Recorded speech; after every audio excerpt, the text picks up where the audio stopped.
ecosystem, functions of ecosystem. Okay. So what is ecology? Ecology, the word ecology is derived from a Greek word. Oikos means a place to live, and logos means the study. Okay.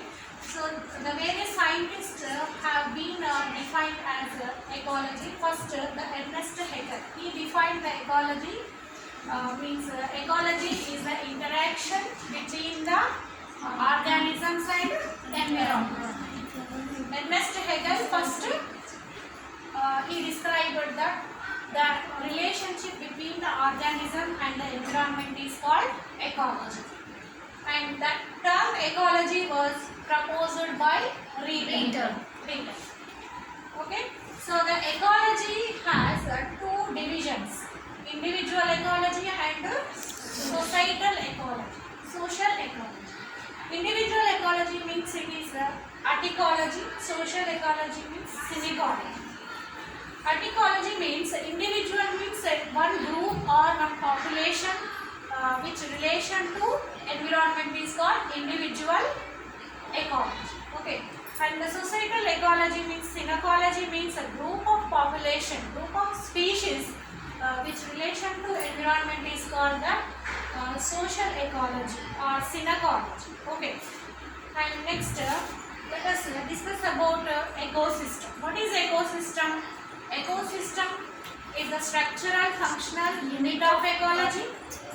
And first AG translate describe the ecosystem. Ecosystem is the relation between the biotic components and abiotic components. Okay. So the relation between the abiotic components and the biotic components for exchanging the food materials, for depend the food materials. So next let us see the structure of ecosystem. So ecosystem has mainly two components: abiotic components and biotic components. What are abiotic components? Abiotic components means these are non-living things. For example, the light, water, pressure, air. So these CO2 gases, these are all abiotic components. Biotic factors means these are the living things. For example, plants and animals. These are living things. Biotic components normally depend upon the abiotic components for their life, for their survival, okay, for their food.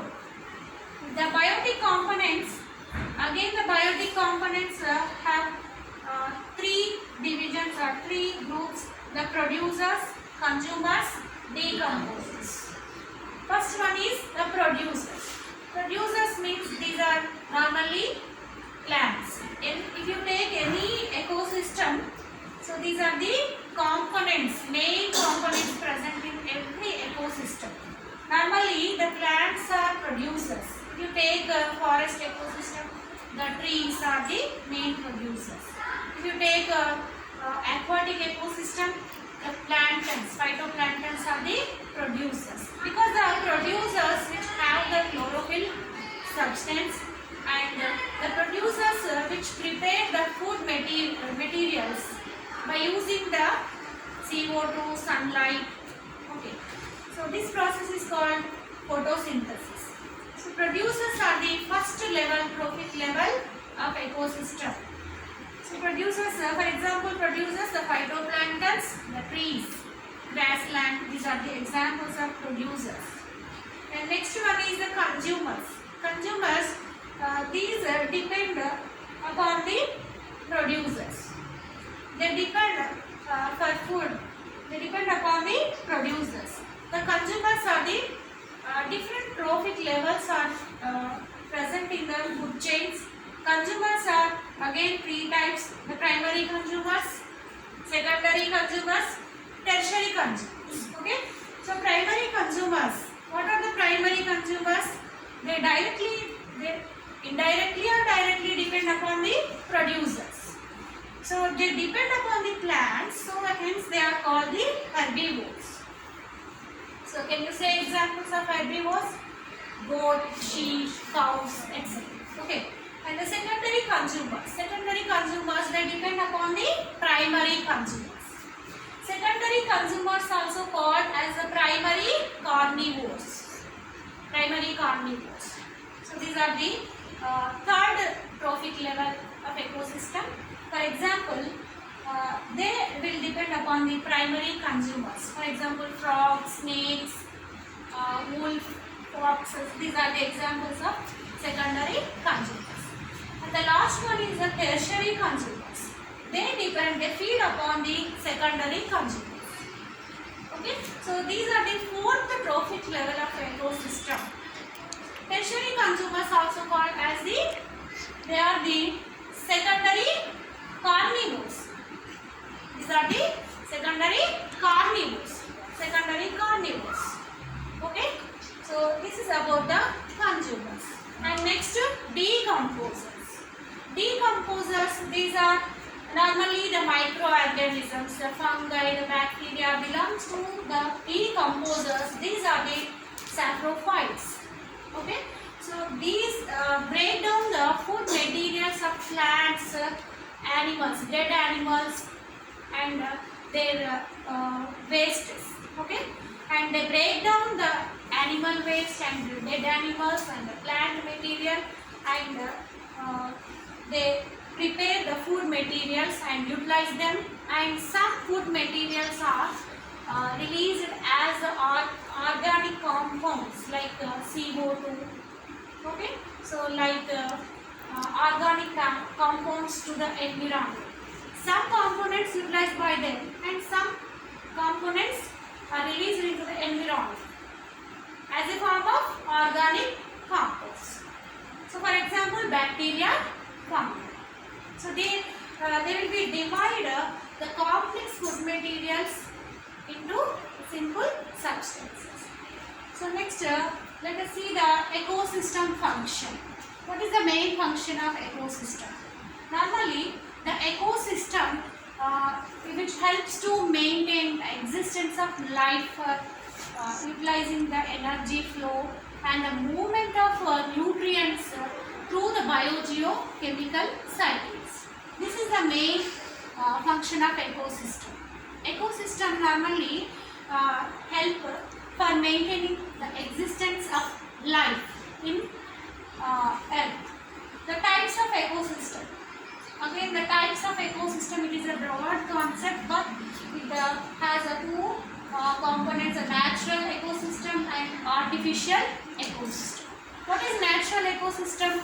Natural ecosystem means it already formed. It does not involve the human being.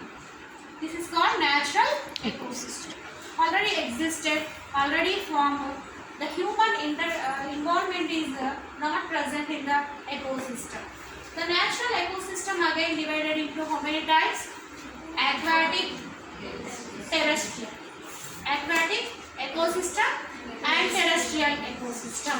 Aquatic ecosystem again contains three types: the freshwater ecosystem, marine ecosystem, estuarine ecosystem.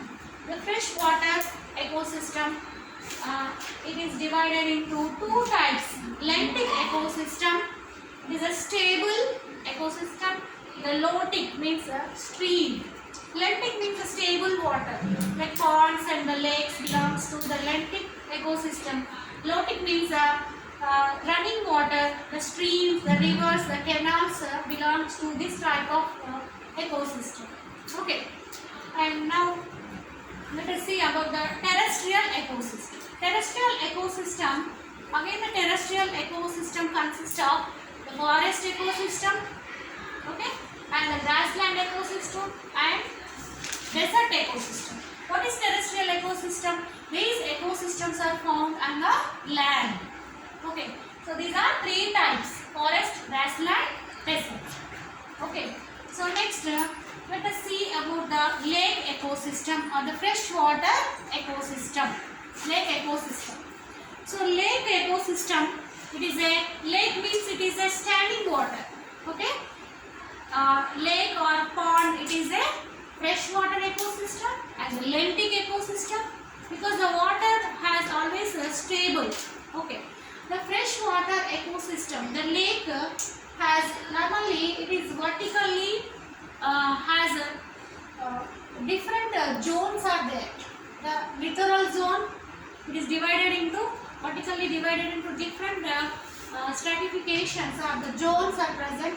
The littoral zone, first zone is the littoral zone and limnatic zone, and the last one is the profundal zone. Three zones are present in the lake ecosystem. What is a littoral zone? Littoral zone.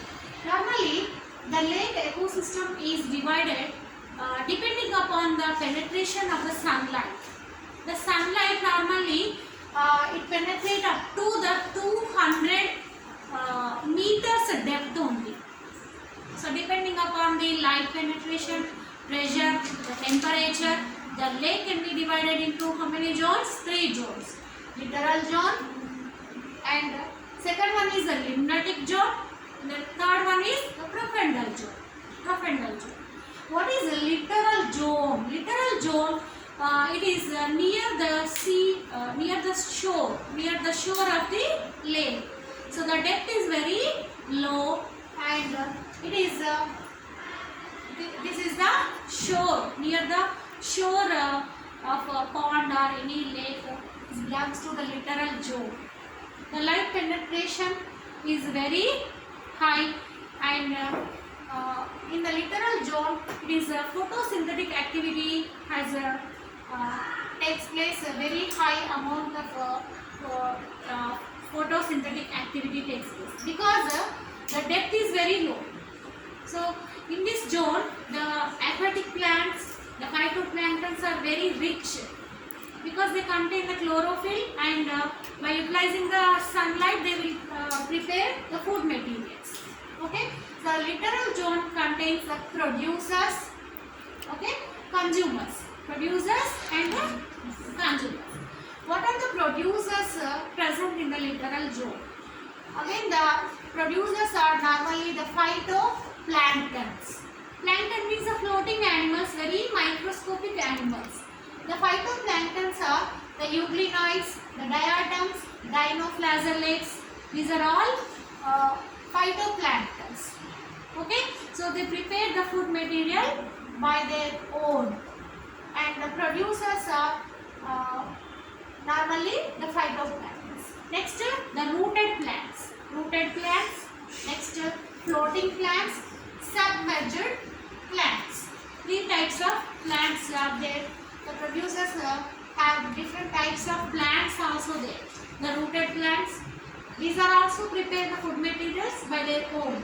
The rooted plants, because the depth is very low, so the roots penetrate into the surface of the bottom. The rooted plants, normally these are the amphibian plants. These are the Typha sagittaria. For example, Typha and Sagittaria belongs to the rooted plants. Okay. And next one is the floating plants. Floating plants means the plant pods will be floating on the surface of water. The leaves and the stems and the flowers will be floating. For example, the Pistia, Eichhornia, Ulfia, Nymphia. These are all the floating plants. And third one is the submerged plants. Submerged means these are partially merged in the water, and some plant pods will be merged in the water. Their roots will be penetrating to the water. The plants, the plant pods like leaves and flowers will be exposed on the water. And Vallisneria, for example, Vallisneria, Cara, Hydrilla. Vallisneria, Cara, Hydrilla. These are submerged plants. Okay. And next, consumers. Consumers, and these are normally 5 types. Okay. The consumers are the zooplanktons.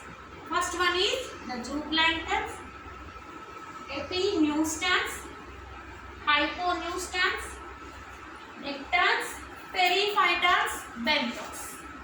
So these are belongs to the consumers. Consumers, they depend upon the food. They feed upon the primary producers. Okay. So the zooplanktons, they depend upon the phytoplanktons. What are the zooplanktons are there, Amma? Zooplanktons are the crustaceans, the rotifers, copepods. These are all belongs to the zooplanktons. These are also very microscopic floating animals depend upon the phytoplanktons. Epineuston. What is neuston? Neuston means there is a mixed area. The animals which live on the surface of water and air mixing area. So the water and air mixing area, those animals which live on the water and air surface mixing area. So the epineuston, again the neustons are two types, epineustons and hyponeustons. Epineustons are normally the water spiders, the water bugs, the water beetles. These are examples for epineuston. So these are present above the water surface. Okay, and hypo means below the surface, water surface, and these are normally the larvae of mosquitoes. So these are the example of hyponeuston. And necton. Necton, these are capable for swimming. Normally the fishes, the water snakes, the turtles. So they have the ability to swim. These are all nectons belongs to the consumers. They depend upon the primary producers. And next periphyton. Periphyton. So these are the creeping of the plants. Okay. So the insects larvae, the bryozoans, which will be depend upon the water plants. And the benthos. Benthos means the rest on the bottom of the pond.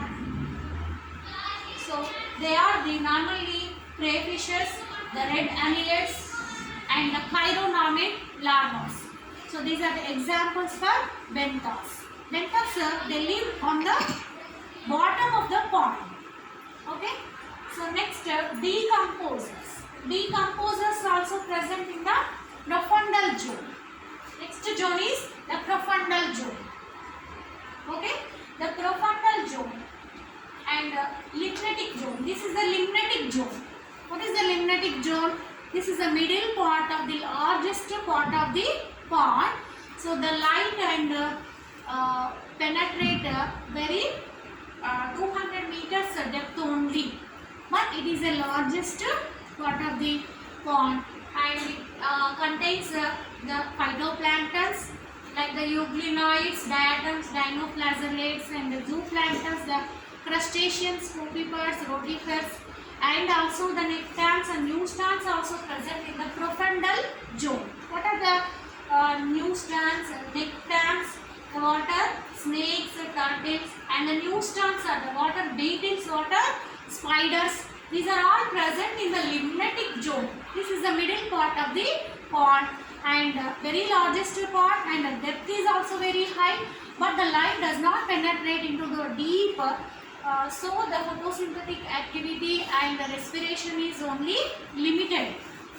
And next, the profundal zone.